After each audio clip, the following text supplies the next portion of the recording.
7 फरवरी 2016 PMO India के official Twitter account से एक ट्वीट होता है कि इंडियन ओशियन रीजन मेरे पॉलिसी प्रायोरिटीज में फोरमोस्ट है, मतलब सबसे ज्यादा प्राथमिकता ये रीजन है। नरेंद्र मोदी का ये बयान था।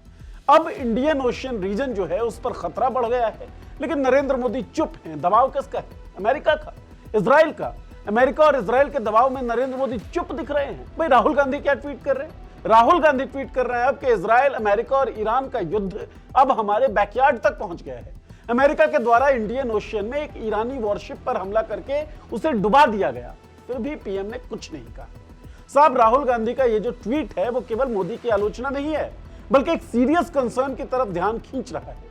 दूसरे वर्ल्ड वॉर के बाद से आज तक जिस इलाके में कोई भी सैन्य कार्रवाई भारत की जानकारी या सहमति के बिना नहीं हुई, वहां अमेरिका ने भारत को बिना बताए ईरान के युद्धपोत पर हमला कर दिया। खास बात यह है कि वो युद्धपोत हमारा मेहमान था, फिर भी हम चुप बैठे हैं। अमेरिका की इस हरकत की निंदा तक नहीं कर रहे। ईरान जो सालों से हमारा दोस्त रहा, जिसने कई मौकों पर साबित की अपनी दोस्ती, उसके ऊपर, उसकी सॉवरेनिटी के ऊपर हमला होता है और हम चुप रहते हैं। उसके सुप्रीम लीडर की हत्या कर दी जाती है और हम चुप रहते हैं। तो सवाल उठता है कि आखिर हम चुप हैं क्यों? आखिर हम डर क्यों रहे हैं? आखिर नरेंद्र मोदी इजराइल और अमेरिका के किस दबाव में है? न्यूज़ दैट मैटर्स के इस वीडियो में बात उसी दबाव की, बात अमेरिका की हरकत की, और बात ईरान के द्वारा हमारे साथ जो दोस्ती निभाई गई उस दोस्ती की।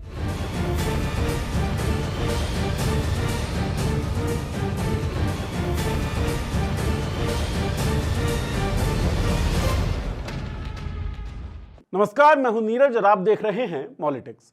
फरवरी महीने में ईरान का एक युद्धपोत IRIS देना भारत आता है। भारत में इस समय नौसेनाओं का अंतरराष्ट्रीय युद्धाभ्यास मिलन चल रहा था, जिसमें कई देशों की नौसेनाएं हिस्सा लेती हैं। यानी ईरान का यह युद्धपोत किसी टकराव या मिशन पर नहीं था, बल्कि भारत के न्योते पर यहां आया था। अभ्यास खत्म हुई और 4 मार्च को जब यह जहाज वापस अपने देश लौट रहा था, तभी हिंद महासागर में एक अमेरिकी पनडुब्बी ने इस पर टॉर्पीडो दाग दिया। इस हमले में जहाज डूब गया। अमेरिका ने इसकी फुटेज भी जारी की। हमले में 80 से ज्यादा ईरानी सैनिक मारे गए और कई लोग अभी भी लापता हैं। यह हमला इंडियन ओशियन में हुआ।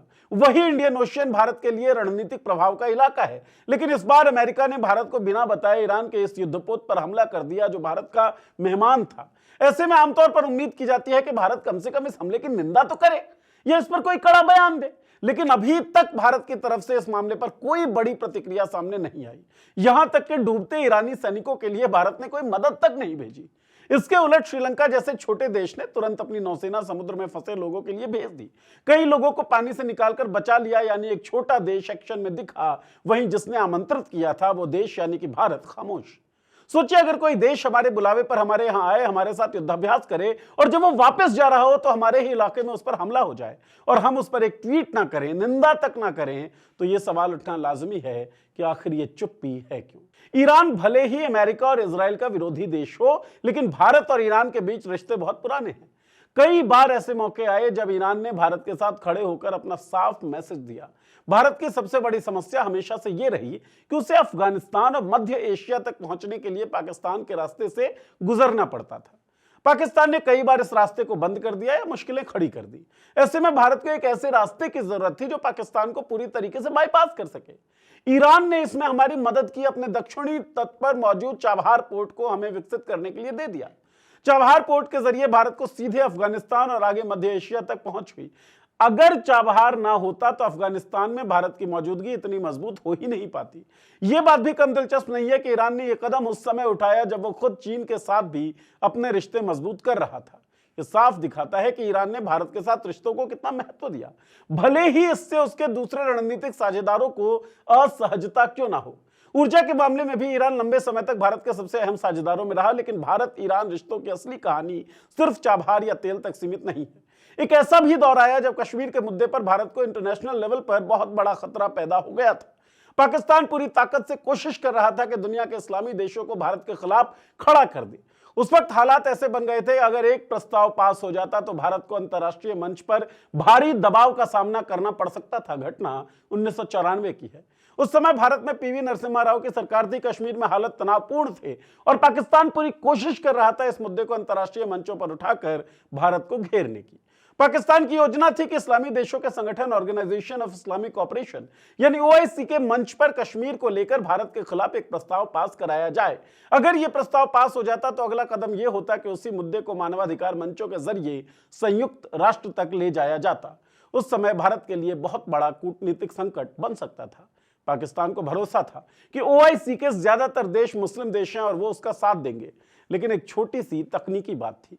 ओआईसी में आमतौर पर ऐसे प्रस्ताव सर्वसम्मति से पास होते हैं, यानी अगर एक भी देश समर्थन से पीछे हट जाए तो मामला अटक सकता था। भारत को लगा कि अगर ईरान इस प्रस्ताव का समर्थन न करे तो पाकिस्तान की पूरी योजना फेल हो सकती है, लेकिन समस्या यह थी कि समय बहुत कम था। पाकिस्तान तेजी से अपने समर्थन जुटा रहा था और जल्द ही जिनेवा में इस प्रस्ताव को आगे बढ़ाने की तैयारी थी। ऐसे में भारत को तुरंत कूटनीतिक कदम उठाना था। उस समय भारत के विदेश मंत्री दिनेश सिंह थे, लेकिन उसी दौरान उनकी तबीयत बेहद खराब हो गई और वो दिल्ली के एम्स में भर्ती हो गए। दिनेश सिंह को व्हील चेयर पर बैठाकर डॉक्टर्स और कुछ भरोसेमंद सहयोगियों के साथ चुपचाप एयरपोर्ट ले जाया गया और एक विशेष विमान से तेहरान रवाना कर दिया गया। प्रोटोकॉल के मुताबिक आमतौर पर विदेश मंत्री स्तर के मेहमान का स्वागत नीचे स्तर के अधिकारी करते हैं, लेकिन जब ईरान को पता चला कि भारत के विदेश मंत्री खुद इतनी खराब हालत में उनसे मिलने आए हैं तो ईरान के विदेश मंत्री खुद एयरपोर्ट पर उन्हें रिसीव करने पहुंचे। ईरान के विदेश मंत्री ने बिना देर किए भारत के विदेश मंत्री की मुलाकात सीधे उस समय के राष्ट्रपति अली अकबर हाशमी रफसंजानी से करवाई। इसके बाद जब पाकिस्तान ने अपने प्रस्ताव को आगे बढ़ाने की कोशिश की तो वही हुआ जिसकी भारत को उम्मीद थी। ईरान ने प्रस्ताव का समर्थन करने से इनकार कर दिया क्योंकि ओआईसी में सर्वसम्मति जरूरी थी, इसलिए प्रस्ताव वहीं अटक गया और आखिरकार आगे नहीं बढ़ा। अब जरा आज के हालात पर नजर डालिए। ईरान सीधे तौर पर अमेरिका और इजराइल के साथ टकराव में आ गया है। ईरान के सर्वोच्च नेता यानी उसके सुप्रीम लीडर की हत्या कर दी गई। किसी भी देश के सर्वोच्च नेता की हत्या अंतर्राष्ट्रीय राजनीति में बहुत बड़ा मामला माना जाता है। आमतौर पर ऐसी घटनाओं पर दुनिया के देश प्रतिक्रिया देते हैं, बयान जारी करते हैं, निंदा करते हैं, लेकिन हैरानी की बात यह रही कि भारत की तरफ से इस मामले में लगभग पूरी तरीके से खामोशी दिखी। न कोई कड़ा बयान, न कोई आधिकारिक निंदा, यहां तक कि कोई श्रद्धांजलि भी नहीं।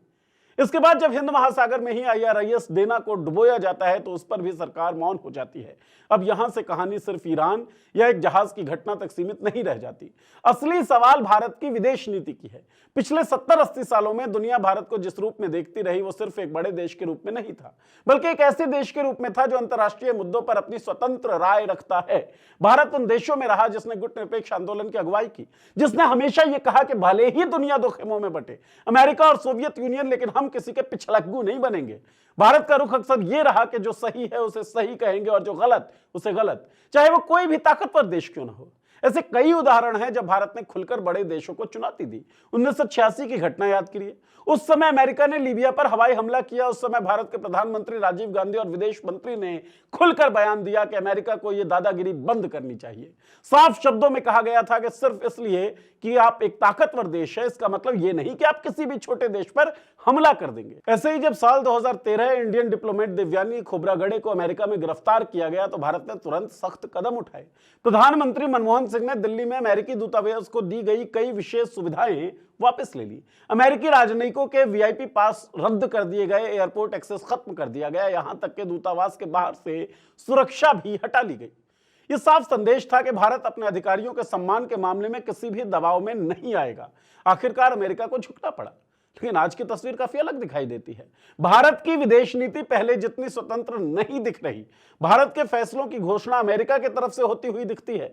कभी व्यापार को लेकर अचानक टैरिफ लगाने की बात सामने आती है, कभी इंडिया पाकिस्तान वॉर रुकवाने की घोषणा अमेरिका कर देता है, कभी रूस से तेल ना खरीदने की बात कह देता है। भारत का रुख तय होने से पहले ही अमेरिका की प्रतिक्रिया सामने आ जाती है। ऐसे में यह सवाल और तेज हो जाता है, क्या भारत अब पहले की तरह खुलकर अपनी बात रख पा रहा है या नहीं?